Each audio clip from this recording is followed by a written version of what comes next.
പത്തനംതിട്ട റാന്നി താലൂക്ക് ആശുപത്രിയിലെ ജീവനക്കാർക്ക് മർദ്ദനം. സംഭവത്തിൽ 2 പേർ പിടിയിലായി.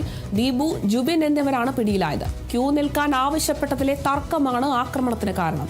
ആശുപത്രിയിലെത്തിയ ആളുകൾ ശുചീകരണ തൊഴിലാളിയെയും സെക്യൂരിറ്റിയെയും മർദ്ദിക്കുകയായിരുന്നു.